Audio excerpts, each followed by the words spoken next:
This week's stories cover a new discovery on the surface of the sun, some upgrades in our technology to search for alien life, and how an unexpected hero may have helped answer some questions about life on other planets. Let's get into it. Welcome to Look Up Tonight, where I break down the previous week's most interesting stories about space, space travel, and our search for alien life. In 2024, something the size of a large suitcase fell towards New Jersey at 32,000 miles per hour. By the time it landed, it only weighed about 2 pounds. And when they looked inside, scientists are calling what they found alien world chemistry. Just after 11 in the morning on July 16th in 2024, a fireball tore across the sky over New York City in broad daylight. It was loud enough that the sonic boom rolled across parts of New York, New Jersey, and Pennsylvania.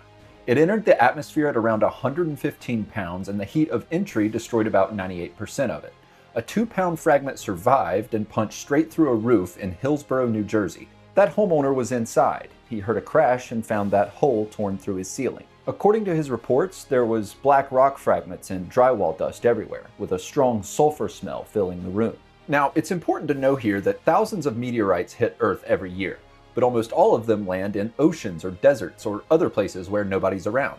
A fireball witnessed by millions, tracked to a fall zone, and physically recovered within hours is incredibly rare. This could have just ended as a strange headline, but because of what that homeowner did next, it became one of the most valuable meteorite recoveries in years. With no training and no instructions, he put on gloves, wrapped the fragments in foil, and sealed them in glass jars. That's essentially the exact protocol that professional meteorite hunters use, specifically to keep a sample free of rain, soil, or skin oils. And NASA's Johnson Space Center later confirmed that these are some of the most pristine, uncontaminated samples of this meteorite type ever recovered. A 2-year investigation followed, led by meteor astronomer Peter Jeniskins of the SETI Institute and NASA's Ames Research Center. The rock turned out to be an extremely rare carbon and water-rich type of rock, believed to preserve some of the most primitive material in the solar system, largely unchanged for about 4.5 billion years. And 2 findings stood out, the first being evidence of ancient salty brine near the surface of its parent asteroid, never before seen in this type of object. And the second one was amino acids. They found hundreds of them, and these are the building blocks of proteins that make up life here on Earth. And according to NASA's Daniel Glavin, most of these amino acids don't occur naturally here on Earth. This wasn't contamination, it came from outer space. They also found organometallic compounds resembling structures found in blood and photosynthesis here on Earth. Researchers are careful to say that they're not claiming living tissue existed in this rock, just molecular arrangements that happen to look similar. And it's worth noting, Japan and the US each spent years and billions of dollars building spacecraft specifically to fly out and bring an asteroid sample home. This time, nature delivered one for free, through a bedroom ceiling. So why should you know about this? Well, because early Earth wasn't a friendly place. It had constant impacts and no stable atmosphere yet. Any chemistry complex enough to eventually build something living had to come from somewhere. And salty brine like this can keep chemicals dissolved long enough to react with each other. And this is exactly the kind of conditions thought to help build life's raw ingredients. Asteroids like this one may have spent billions of years quietly delivering that chemistry to early Earth, long before life ever started here. And to be clear, scientists aren't saying this proves life came from space, or anything was alive inside of this rock.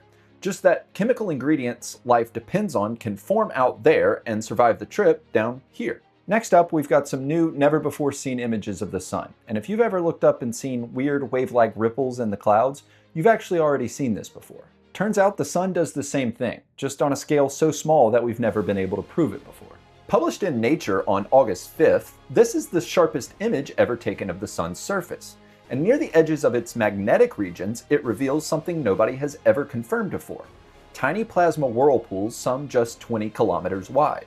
And like I said, this science is something you already know. It's called Kelvin-Helmholtz instability, and it's the same effect that makes the wave-like ripples in the clouds. It happens whenever 2 fluids slide past each other at different speeds. Scientists had predicted it should happen on the sun too, and they just never had a telescope sharp enough to prove it. And that changed with the Inouye Solar Telescope in Hawaii, the largest solar telescope ever built. Resolving something just 20 kilometers wide on an object 865,000 miles across is right at the edge of what even this telescope can do. Lead researcher David Kuridze put it simply. He said, "What really surprised us was just how many of these events we found. Seeing how truly omnipresent they are was something we really didn't expect at all. And here's why it matters beyond just a cool new image. These tiny vortices may twist and store magnetic energy, feeding small eruptions called nanoflares. And they might explain how magnetic energy spreads throughout the sun's atmosphere. This essentially gives us a reason why the sun seems so violent and angry. Okay, moving on. One last story today, and this one's not actually about a new discovery. Instead, it's about the search for aliens getting a lot bigger without anyone having to book an extra minute of telescope time. Normally, hunting for an alien signal means pointing a telescope at a specific star and just waiting. A new system called BLUES, based within a South African telescope array, does something different. It quietly copies the data that telescopes are already collecting for unrelated projects. It scans all of it for artificial signals in the background. So now there's no need to dedicate time looking for alien signals. It just does it in the background. And since 2022, the system's covered roughly 360,000 unique objects. That works out to an average of about 7,500 a month over its whole run. But thanks to recent upgrades, it's now running dramatically faster, scanning about 29,000 new objects every month, completely hands-off. And this is just a good reminder of what the actual search for alien life looks like. It's not a dramatic signal, it's just a quiet, patient system that scans a little bit more of the sky every single night. I hope you enjoyed today's stories. If you did, please consider subscribing. It means the world. And if there's anything you want to hear more about, let me know in the comments. Thanks again for watching. I'll see you next time. Don't forget to look up.